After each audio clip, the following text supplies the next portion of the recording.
Kesuksesan AC Milan merebut Scudetto musim 2021-2022 yang lalu berikan asa terhadap Milanisti atas AC Milan kembali ke trek juara. Seperti di musim-musim lalu saat Silvio Berlusconi masih menjadi presiden klub kota mode ini. Sangat susah move on bagi Milanisti sebutan supporter AC Milan dari nama Silvio Berlusconi. Karena yang kita tahu, AC Milan selama 30 tahun selalu identik dengan nama mantan Perdana Menteri Italia tersebut. Gimana tidak, berkat kontribusi sang presiden, sederet nama pemain terbaik selalu berdatangan, mengisi line-up skuad Rossoneri dan juga persembahkan gelar untuk klub yang bermarkas di kota Milan ini. Silvio Berlusconi seolah berikan kenangan manis yang tak pernah terlupakan kepada para Milanisti atas pencapaian AC Milan merengkuh beberapa gelar di berbagai kompetisi domestik maupun Eropa. Gelar demi gelar selalu mampir ke klub pesaing sekota Inter Milan ini. Sejak diakuisisi tahun 86 silam gelar domestik sekelas Scudetto Serie A berhasil direngkuh 8 kali. Yaitu di musim 87-88, 91-92, 92-93, 93-94, 95-96, 98-99, 2003-2004, dan 2010-2011. Gelar Eropa yang diraih AC Milan pun tak sedikit. 5 kali maju sebagai kampiun liga tertinggi Eropa yaitu Liga Champions di tahun 89, 90, 94, 2003, dan 2007. Sejak sepeninggal Berlusconi dari kursi pemilik mayoritas saham klub AC Milan, sejak saat itulah kekuatan AC Milan berubah. Ketidakkonsistennya performa permainan AC Milan dan peringkat tim di klasemen pun naik turun. Berlusconi mengungkapkan alasan utamanya melepaskan AC Milan, karena beliau merasa dana yang dimiliki sudah jauh untuk melakukan pembelian dan menggaji pemain yang begitu besar dengan angka yang begitu fantastis. 740 juta euro merupakan angka yang diterima Berlusconi untuk melepaskan AC Milan kepada pengusaha asal Tiongkok Yong Hong Lee.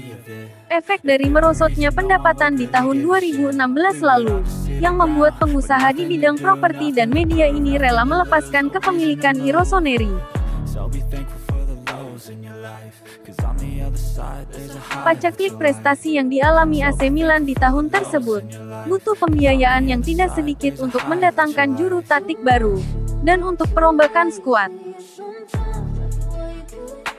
Yong Hong Lee pun tidak begitu sukses membawa AC Milan ke ranah juara, karena pengusaha asal Tiongkok ini pun harus melakukan pinjaman ke berbagai pihak, untuk memuluskan langkah untuk menjamin skuad Rossoneri. Namun sayangnya harus gagal, pengusaha Tiongkok ini harus terbebani utang yang terbilang sangat besar yaitu sebesar 450 juta euro. Setelah terakhir kali meraih Scudetto di musim 2010-2011, prestasi Rossoneri musim demi musim terus turun.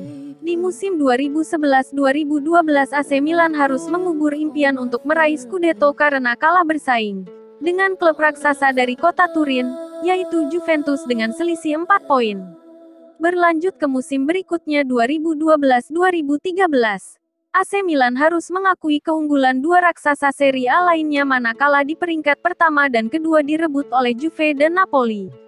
Dua raksasa Serie A ini langkahi perolehan poin AC Milan. Jarak poin Juve dan Milan adalah 15 poin sementara Napoli pun di atas Milan dengan selisih 6 poin. Di musim 2013-2014 raksasa kota mode ini harus rela terlempar ke papan tengah di akhir musim, yaitu di peringkat 8. Klub yang bermarkas di Giuseppe Meazza ini harus menghadapi kenyataan akan pacaklik prestasi di musim ini. Di musim 2014-2015, karena efek persaingan ketat Serie A, klub kebanggaan kota Milan ini harus pasrah, karena harus kembali alami pahitnya tersingkir dari papan tengah Serie A. I Diavolo Rosso julukan lain AC Milan. Harus benar-benar merelakan peringkat papan tengah yang dihuni sebelumnya dan harus mengakui kekuatan-kekuatan seluruh kontestan Serie A, dan harus nangkring di posisi 10 klasemen akhir. Selanjutnya di musim 2015-2016, 57 poin yang terkumpul di akhir musim, AC Milan harus tersingkir dari perburuan tempat menuju Liga Champions, dan harus puas di posisi ke-7, dan hanya dapatkan satu tiket kembali bermain di Liga Eropa. Selanjutnya di musim 2016-2017, mengemas 63 poin di Serie A, AC Milan masih menjadi langganan Liga Eropa. Walaupun berhasil ungguli rival sekota Inter Milan dengan selisih 1 poin, prestasi I Rossoneri masih berkutat di papan tengah yaitu di peringkat 6 klasemen akhir. Di musim inilah, mantan Perdana Menteri Italia Silvio Berlusconi untuk terakhir kalinya memimpin AC Milan.